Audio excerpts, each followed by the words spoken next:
My name is Billy Hill. I am from Trout Creek, Montana. I live on a ranch just about 5 miles outside of Trout Creek, Montana. And I've lived on this ranch since 1948. And it's been a pleasure to be out in the wilderness, living with the animals, learning how they behave. I think in my childhood, living with the bears, the elk, the deer, everything, I got a good feel of what makes them tick, what makes them react, what makes them angry, what makes them attack. It's been a good ride. I really enjoyed it. I've enjoyed working the ranch, the haying, the logging.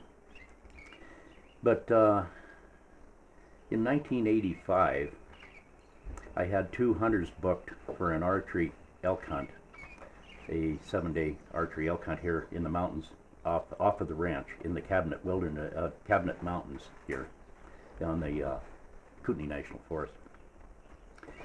Joe Skip and Charlie Lanzarone are from northern New York and a couple of very staunch bow hunters.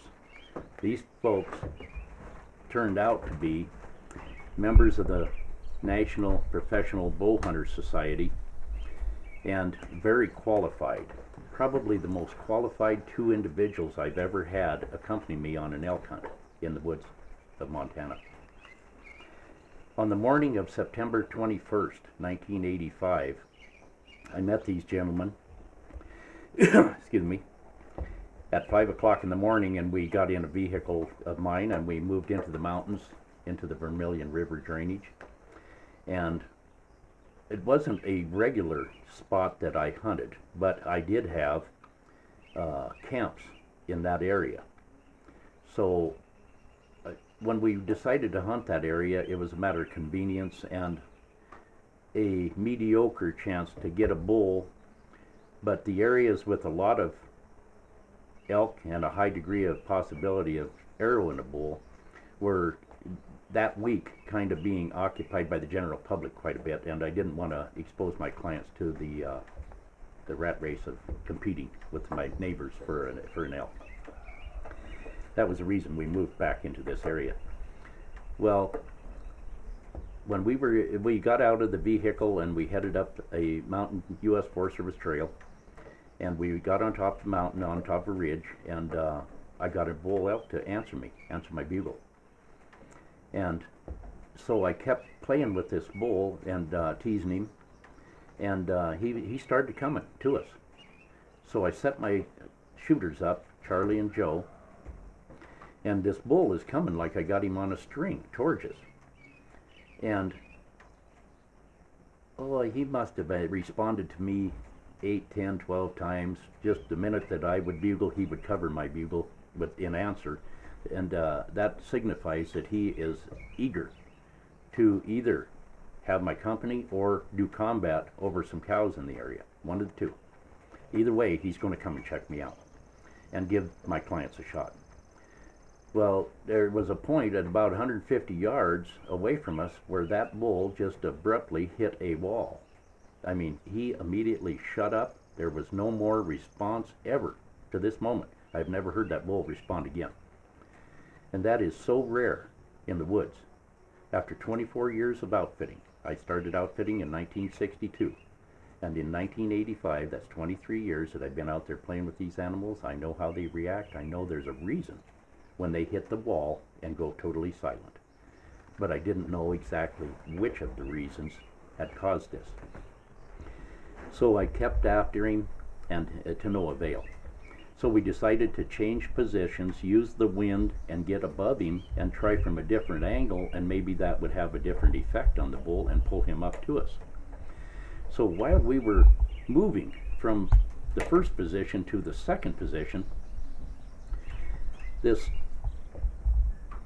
brush started breaking over the hill, and that's not normal. So I immediately stopped, and I turned around and looked, and my people were, Joe was 30 feet behind me, and Charlie Lanzarone was 30 feet behind him.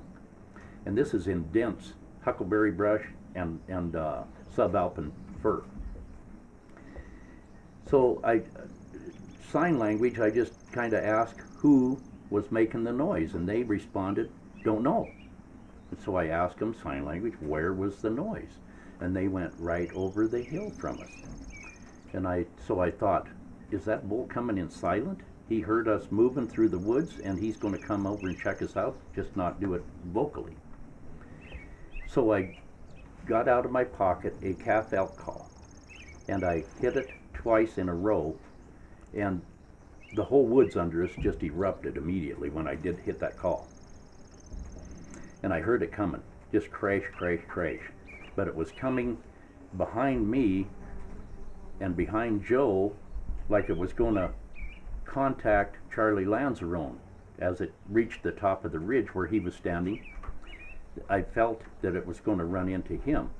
So I started looking through the brush, and to my horror, I seen the long guard hairs on the hump of a grizzly bear coming up through the woods on the dead run towards my client. So in my desperation, I was unarmed totally. The only means of self-defense were the 2 bow and arrows that my clients possessed. So I immediately yelled at Joe Skip, the one immediately behind me. I yelled, "Grizzly, get on him, get on him."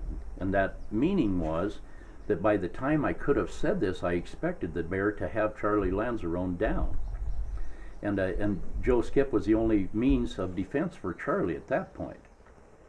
So when I yelled, "Grizzly Bear, get on him," the bear was coming 90 degrees to me towards Charlie, who was back behind me on the ridge. But when he heard me, he was just about to Charlie, and he turned 90 degrees and targeted the noise that I had made, yelling the warning. But when he turned that corner in front of Charlie Lanzarone, they already had arrows on their bows ready for this bull elk. But when it turned in to be a grizzly bear and I sounded the alarm, that we were in dire straits. This was a full-blown attack by a mature grizzly bear that could swat the head off of a bull moose, and does a lot in Alaska. What do we do? The only thing I could do, being unarmed, is sound the alarm to the only means of defense for Charlie Lanzarone, which was Joe Skip. But by the time it all had a chance to work into the consciousness of all of the 2 shooters, the bear was already at Charlie Lanzarone, turning the corner to come at me. He hadn't seen Charlie. And Charlie, at 6 feet, as the bear turned broadside to come toward me, Charlie shot the bear with an arrow. And that arrow went through the heart and out the other side. The bear then moved up and past Joe Skip, who was falling down backwards to get out of the bear's path. And when he hit the ground, he released an arrow at an upward angle, excuse me, and it anchored in between 2 vertebrae of the bear, which partially limited his motion in his hindquarters. At the time I seen the bear turn the corner at Charlie Lanzarone, I decided that bear wasn't going to die immediately from bow and arrows, and he had targeted me. I had better begin self-defense technique here. The only defense I had was to outrun the bear to prevent him from killing me. So the only means of self-defense I had outrunning him was over the hill on a steep side hill straight down the mountain. And I figured to take the bear there where I had the best chance of surviving this.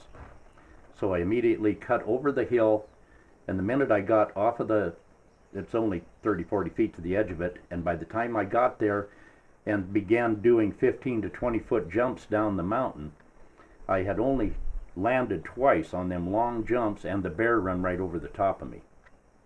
Now keep in mind, this bear had already been shot through the heart. He already had an arrow anchored between his vertebrae, and he closed that distance before I could make 2 jumps. And he run over me, knocked me down, and I remember on that steep side hill, I was on my back sliding down the hill. The bear was below me, sliding backwards down the mountain on his belly, right 2 feet from my feet, and he was just reaching for me, trying to pull me under him. and he eventually slowed down to the point where I slid into him, and he did pull me in under him again. I got away from him, rolling, kicking the bear off of me and rolling. I got away from him and began running again, taking them jumps, and he caught me and ran over me again and had me down. I got superficial cuts on the sides of my arms from sharp teeth. The second time I got away from him, I was running again at full bore down the mountain, and I heard him coming up behind me again, just the crashing getting louder right behind me. And there was a lodgepole tree about 5 or 6 inches in diameter that I seen coming up at about 15-20 feet below me. And when I anchored off of the ground, I went past that tree at about 8 to 10 feet up, and I grabbed the tree with my right arm, and that bear was right behind me at that point. And when I grabbed that tree, it swung me around the tree 180 degrees facing back the direction I'd just come, but I slid down the tree, and when I hit the ground, the bear hit the ground right in front of me, right on the other side of the tree, and the blood that had loaded up in his chest cavity, when he hit the ground right there that far from me, 2 feet from me, all that blood in his chest blowed out and blew right into my face and all over my body, which blinded me. The bear went on down the mountain. I had no idea where he was. So when I wiped my eyes clear enough to know where to go, I run back uphill to get near the 2 guys with the bow and arrows, our only means of defense, to get together with them where I may have a chance again. When I got up there, those 2 fellas, their face was white, I imagine looking at me with all the blood on me, and they immediately run to me and said, "Where did he get you? You're covered with blood. Where are you bleeding?" And I said, "I don't know that I am. I think it's his blood." Well, anyway, after that and after a short conversation, we decided that we had to know for a fact the bear was not a threat any longer. We had to discover if he had died. If he hadn't, we were going to back off the mountain. Whatever we did had to do with bow and arrows. So from that point where the tree was that I swung around and he went on down the mountain, we put Charlie on one side and Joe on the other, 15 feet out from me, and I blood trailed this bear through that dense huckleberry brush.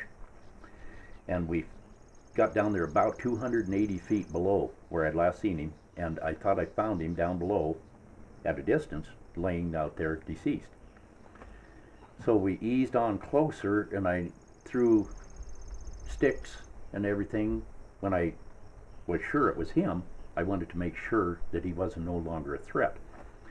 I threw sticks and everything till one of them hit him, and he didn't respond, so I was gaining my confidence that the threat was over. So we moved in on him, and then it was like something surreal had just happened. How does this happen? Why? I have run these mountains my entire life. One trip into the Cabinet Wilderness areas, I seen 7 different grizzly bears, and right above me. I went in there at night, 9 miles in, and I've heard them clattering rocks all around me. Not for one moment did I ever have any fear of a grizzly bear. This was absolutely and totally a different case scenario. We had no idea that this day and this incident was going to alter all 3 of our lives dramatically. It was going to ruin my marriage, depress my wife into a situation that I thought she was suicidal. My kids, I couldn't ever be a father to them like I wanted to be again because of the court cases, the scrutiny, the condescending attitude from government agencies in the area was going to make my life miserable. It was going to destroy the quality of life that I thought I had built for myself in this area with my neighbors, my credibility with the law, which I was a part as a special reserve deputy.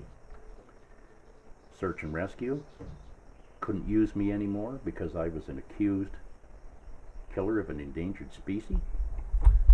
With all of these known, we knew all of this was going to happen to us. This is an endangered species. It's a federal government owned animal in our backyard that we have to give credence to. We have to also be respectful of the law. We also have to understand that if we come off of that mountain and we tell them that the government and the state of Montana, the partner in recovering the grizzly bear, that they have a dead grizzly bear, that possibly politics is going to enter into this thing and we are going to be raked over the coals and our lives will never be the same. We still, after our conversation, lengthy conversation, pros and cons, what do? We decided to let the truth and God guide us through this thing. We came off of the mountain and I immediately called the Fish and Game Department and told them that the bear was dead, he had attacked us, told them the whole story. They came later that day, towards evening, and said we need to go up the mountain and we need to go to the site and we need to gather information. And I said, okay. Backing up, at one point when I was running, I run a limb on a tree into my eye, and I couldn't see good with that eye. I had to cover it because it was light sensitive and running. But I went back up at night and guided the authorities back to the site of the dead bear. And we waited there till morning, and then we skinned the bear, and we brought the head and the hide only. Just the head and the hide of this bear was required to come off of the mountain. The rest of it the birds could have. I didn't understand all that. If there's going to be an incident, if there's going to be a question, isn't that carcass of this bear evidence in a court case? I'm assuming we have no problem that they understood what happened. But when we got down, it wasn't, and the second time, when we got down from the authorities and I going back up the mountain and investigating the scene, they went and arrested both of my clients, drug them up and down Main Street, telling all the citizens that this is what happens to people who kill grizzly bears. Well, they called me and they asked me, would you come in? No. On second thought, come in, be here. It all changed. The attitude changed. Come in, be in Thompson Falls, 20 miles away in 20 minutes. We need a statement from you. So I went there and subsequently found out that my clients and I, all of us, were going to be charged in the death of Borax Grizzly Bear 14, which had a collar on that had the name of a mining company on the collar.